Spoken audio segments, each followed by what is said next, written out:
White Heat is a 1949 film noir directed by Raoul Walsh.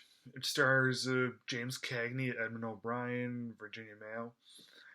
And this was the first film noir film I ever saw. And it is still one of my favorites. My grandfather was actually good friends with James Cagney. My grandfather, John McCabe, um, he was a show business biographer. He was somehow, when he was getting his doctorate in England, he was somehow able to get backstage and meet Laurel and Hardy. Really, really hit it off with them, especially Stan Laurel. And he wrote their biography, Mr. Laurel and Mr. Hardy, back in 1962. And Cagney was so impressed that he asked my grandfather to ghostwrite his autobiography, Cagney by Cagney. And yeah, that was the beginning of a beautiful friendship. Now, when Cagney died in the 80s, my grandfather decided to rewrite, reword the autobiography and include some things that Cagney didn't want to be placed in the book to begin with, and do a regular biography called Cagney, which he published in 1997. That was my grandfather's very last book, and it was about James Cagney. So the connection that I have with Cagney was it's pretty high still. And I remember when I first saw this film when I was about 5 years old, because my grandfather really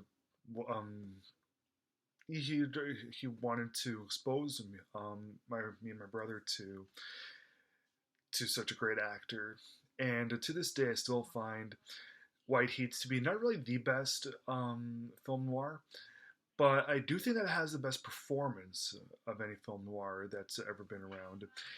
This, okay, Cagney in this lost the Best Actor Oscar. I don't think he was even nominated. He lost it to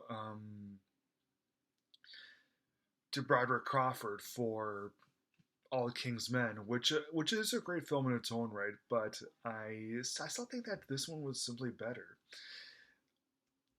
I mean, like you got Cagney in his most lethal, craziest, psychotic role that he's ever done. I know that Cagney is probably best known for doing gangster films, but yeah, he's extra scary in this.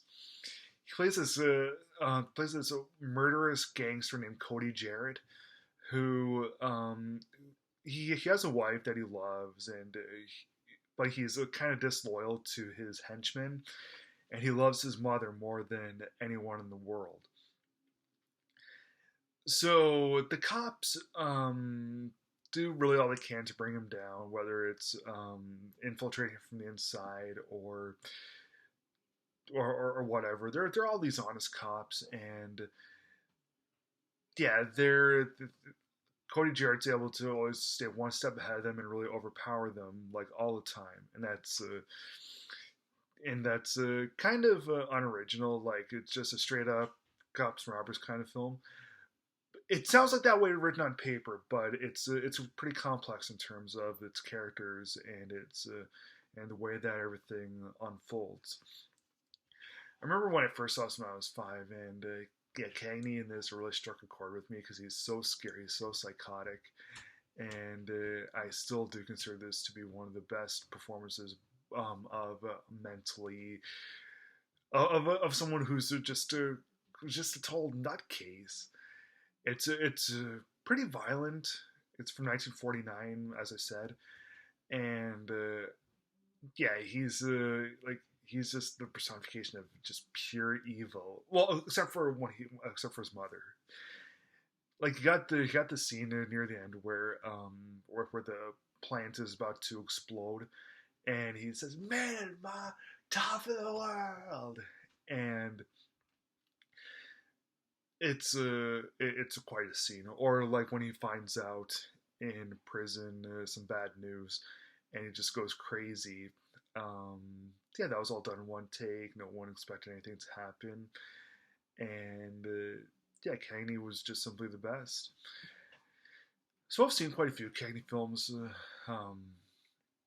like Angels with Dirty Faces and The Public Enemy and Roaring Twenties. But White Heat remains my favorite Cagney film and my favorite Cagney performance. So yeah, it remains pretty high up there. I'm going to give this movie a perfect score, which is 4 stars.